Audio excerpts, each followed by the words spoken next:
Dear respected viewers, हम सब बचपन से साइकिल चलाते आ रहे हैं। तो चलिए आज एक कॉमन क्वेश्चन को डिस्कस करते हैं कि साइकिल के दोनों टायर्स के ऊपर फ्रिक्शनल फोर्स किसमें ज्यादा लगता है, किसमें कम लगता है और डायरेक्शन ऑफ फ्रिक्शन किस तरफ होता है।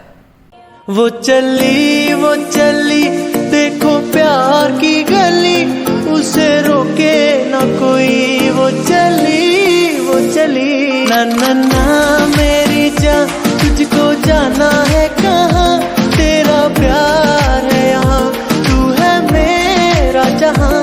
चलिए दोस्त समझते हैं साइकिल चलने का मैकेनिज्म क्या होता है। ठीक है, यहाँ पे देखिए, जब आप ये पेडल को पुश करते हैं तब पेडल के साथ कनेक्टेड ये चेन जो है वो चेन चलने लगता है और ये चेन जो है वो कनेक्टेड है पीछे वाली व्हील के साथ कनेक्टेड ये जो पिनियन है। ठीक है ना, अब ये चलता है तो वो पिनियन घूमता है। ठीक है ना, और पिनियन के साथ कनेक्टेड ये जो टायर है ये टायर भी घूमने लगता है।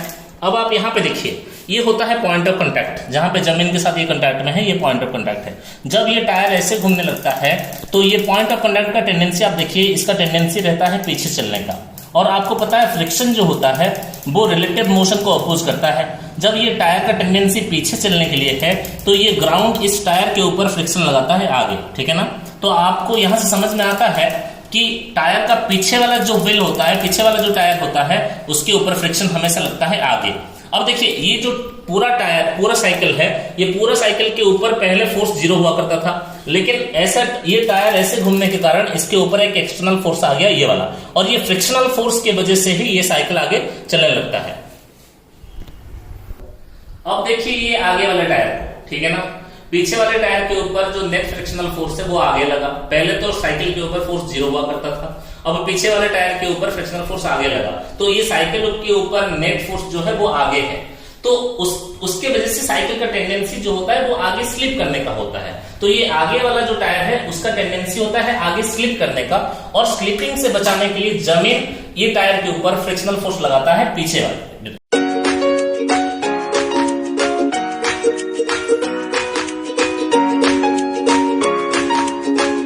तो चलिए दोस्त, ये साइकिल वाली कंसेप्ट को और अच्छे से समझते हैं। ठीक, तो जब आप इसको पेडलिंग करते हैं तो ये पीछे वाला टायर जो होता है वो ऐसे घूमने लगता है। ठीक है ना, अब इसको पॉइंट ऑफ कांटेक्ट को देखो, मान लीजिए ये पॉइंट बी है, ये पॉइंट ऑफ कांटेक्ट को देखिए, इस पॉइंट ऑफ कांटेक्ट में टायर का जो मोशन होता है वो पीछे की तरफ होने की कोशिश में होता है, इसका टेंडेंसी होता है पीछे चलने का। ठीक है, तो रिलेटिव मोशन ग्राउंड के रेफरेंस में अगर आप देखेंगे तो ये पॉइंट का रिलेटिव मोशन पीछे है और फ्रिक्शन जो होता है वो रिलेटिव मोशन को अपोज करता है। तो ये ग्राउंड इस टायर के ऊपर फ्रिक्शनल फोर्स जो देगा वो आगे की तरफ होगा। ठीक है, ये रियर व्हील के ऊपर फ्रिक्शन जो है वो आगे लगेगा। अब ये साइकिल के ऊपर नेट फोर्स पहले 0 हुआ करता था, ये पीछे वाला टायर घूमने के कारण इसके ऊपर फ्रिक्शनल फोर्स जो है वो आगे लगा, तो ये साइकिल के ऊपर जो नेट फोर्स है वो आगे की तरफ है। तब इसके रिजल्ट में क्या होगा, ये जो साइकिल है वो आगे स्लिप करने का टेंडेंसी में आ जाएगा। तो ये आगे वाला इस पॉइंट को आप देखिए, आगे वाले जो टायर है इसके इस पॉइंट को देखो, इसका टेंडेंसी है आगे स्लिप करने का, इसका टेंडेंसी है ऐसे आगे स्लिप कर जाने का। तो उससे बचने के लिए ग्राउंड क्या करता है, इसको फ्रिक्शनल फोर्स देता है पीछे, तो फ्रिक्शनल फोर्स लगता है पीछे इन द फ्रंट टायर। ठीक है, और हमेशा आप देखिएगा क्योंकि इसका जो एक्सेलरेशन है, इसका जो मोशन है वो आगे है, तो friction acting on the rear wheel is more than friction acting on the front wheel.